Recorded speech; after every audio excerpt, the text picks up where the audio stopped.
My name is Alish Baskostomsky, and I'm an artist living in St. Pete that displays in galleries and museums around the States and globally.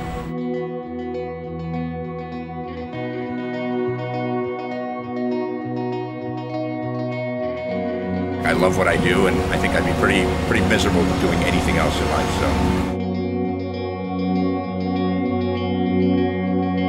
if somebody looks at my stuff and they have a kind of a reaction to it, whether they love it or they hate it, then I guess that's what it is. Would like to think that I'm making the world a little bit more colorful, a little bit of a better place, but it's really up to the public to decide.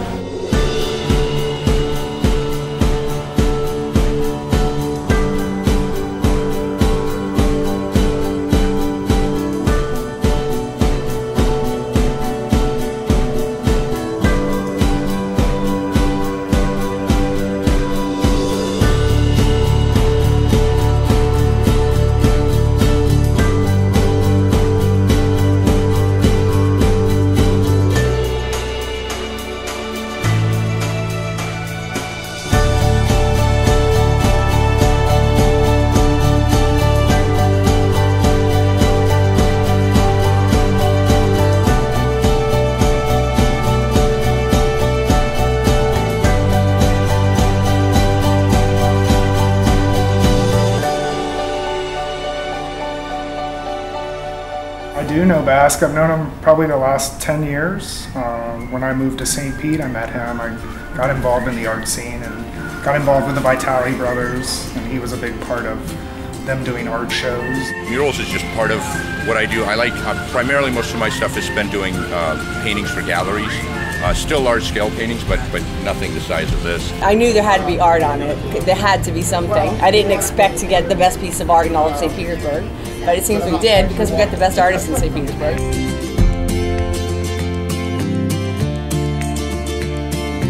So I called Bask because he's my favorite artist here, and I said, "Is there any chance you want to do a wall?"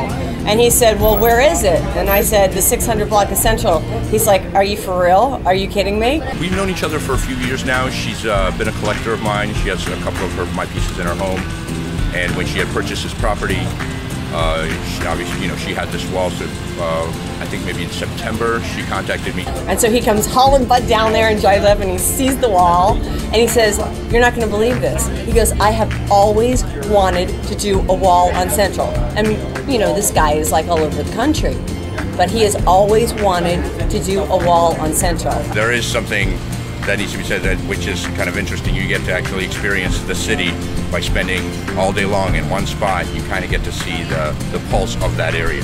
We talked about what he was doing, and I said, "You total artistic freedom here, dude. Whatever you want to do, you're doing it."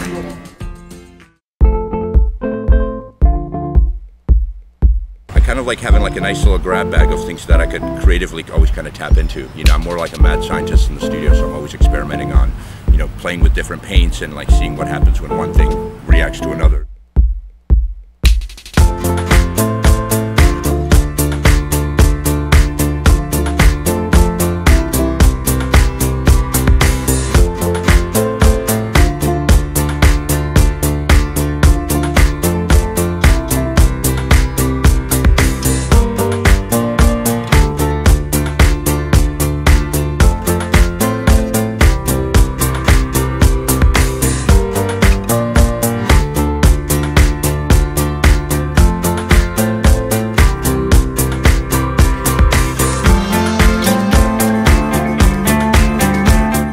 That wall has so much exposure, and I mean, all of Central Avenue, you can see it. It's the gateway to the 600 block. In today's art world, I love the fact that because of social networks and how much they've shrunk the world, that literally art and art buying and art creating is accessible to anybody that wants to have their hand in it. And it's like you can start developing a style, and if you could promote yourself right and start pushing yourself out there, anybody can make a career out of doing art these days.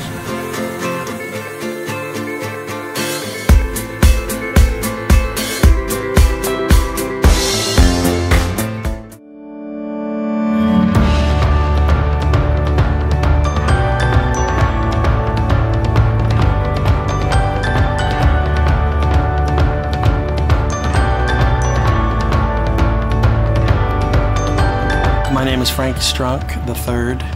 My primary medium is metal.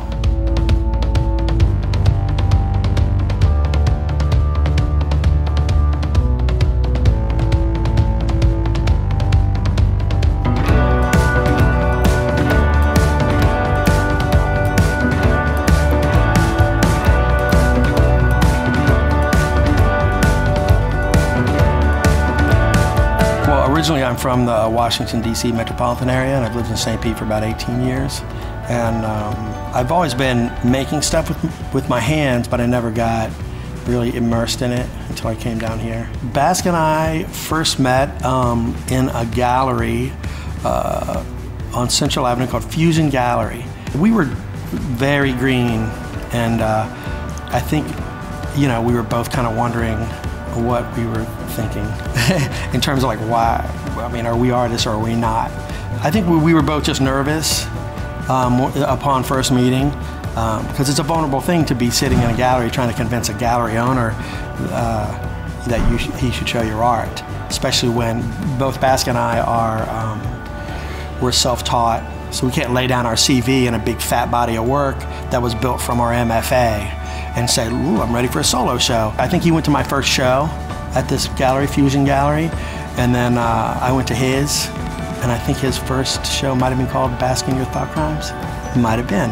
And so it was clear, you know, after having a few conversations that we were, I don't want to say we were on to something, but we were committed to something. Bask should have his own gallery in St. Pete because he is a St. Pete artist. It's strange to call us an art town when the most successful artists were ones that got out of St. Pete. So we should maybe have some local support to get, you know, guys like James Michaels or David Williams or Bask or me even to have our own gallery in St. Pete, as opposed to importing guys like Chihuly, who's not even from this area, and my understanding is that, you know, we romanced the hell out of him to get him to come here, which sent, I feel like it sent a message to a lot of the local artists that, hey, you know, there aren't any good artists here to support, so we're going to import this dude from Seattle or wherever the hell Chihuly's from, right? So maybe if you want to support us, really support us. On Monday night, we started projecting some of the images. Yesterday, we started painting some of the murals. We got 3.5 done, 5 or 6 down, and we got another 12 more to go.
A friend of mine that used to be an intern at a gallery up in Detroit, she ended up moving out west and started working in the film industry. Well, she started calling me last summer of the previous year, saying that there was a film project. She wanted me to get in, that my stuff would work well for it, but she wasn't specific on what it was. I was like, I didn't have much confidence in it. I was like, all right, you know, whatever.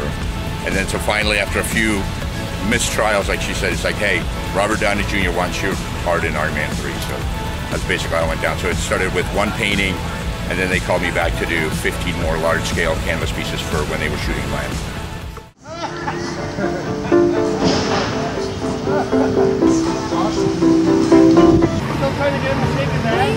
You said you were going to shake your booties!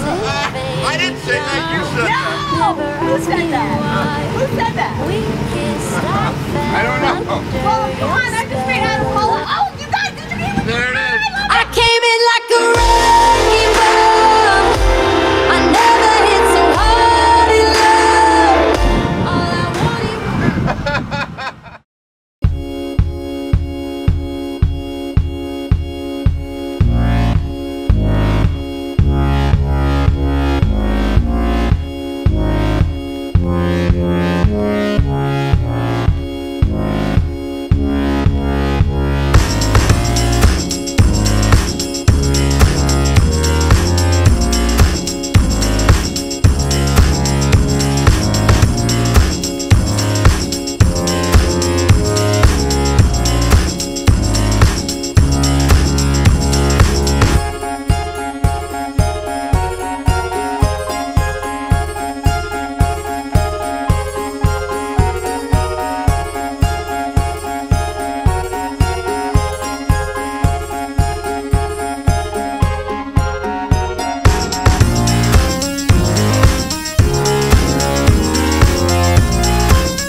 I think it started out definitely with his style because of what he does, and then it grew exponentially, like internationally, I believe. I know it's definitely nationally, but it grew so big, and now he's like a St. Pete champion.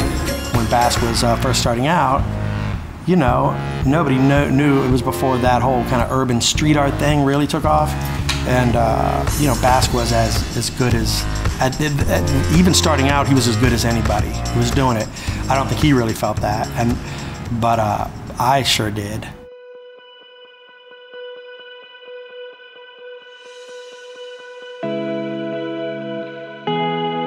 It's booming more and more now, but for the last 3 years in a row, it has won an award for being the largest mid-sized city for artists.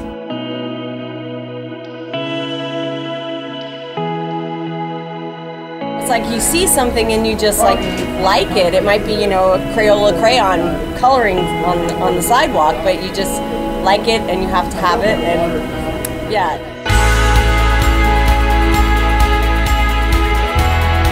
I think when you have these murals put on the buildings, it gives people more reason to come and look at the area, because you know you see it online, but you want to see it in person. So I think if we get more of these types of things, it's really gonna, you know, make this whole downtown area explode, and it already is.